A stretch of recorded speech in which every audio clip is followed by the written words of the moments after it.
இன்னைக்கு நம்ம குடமிளகாய் சட்னி தான் பண்ண போறோம்.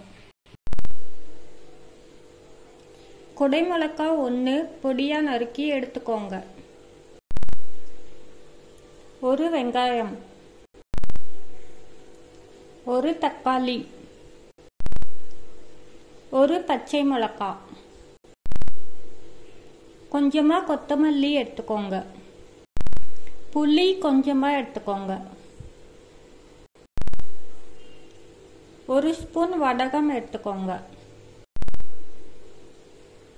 உப்பு தேவையான அளவு. 3 டேபிள் ஸ்பூன் எண்ணெய். தண்ணி அரை கப் எடுத்துக்கோங்க.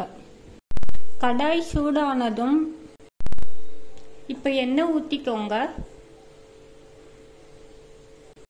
எண்ணெய் நல்லா காய்ந்ததும் வடகம் இப்ப போட்டுக்கலாம். புளி போட்டுக்கலாம். இப்போ பச்சை மிளகாய் போட்டுக்கலாம். நல்லா கலந்துக்கோங்க. இப்போ நம்ம வெங்காயம் போட போறோம்.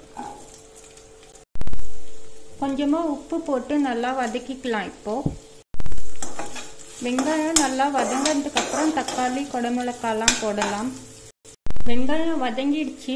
இப்ப நம்ம தக்காளி ஆட் பண்ணிக்கலாம். தக்காளியும் நல்லா மசிச்சு வர்ற அளவுக்கு வதக்கிக்கோங்க. குடமிளகாய் போட்டுக்கலாம். இப்போ நல்லா கலந்துக்கோங்க.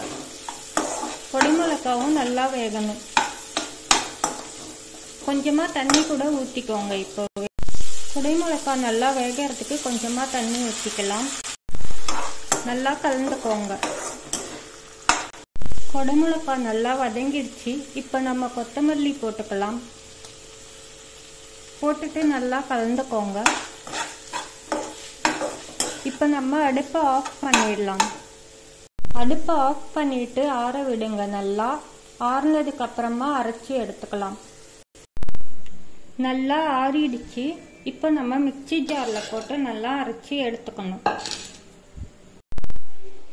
சட்னி நல்லா நைஸா அரைச்சி எடுத்துக்கிட்டோம்.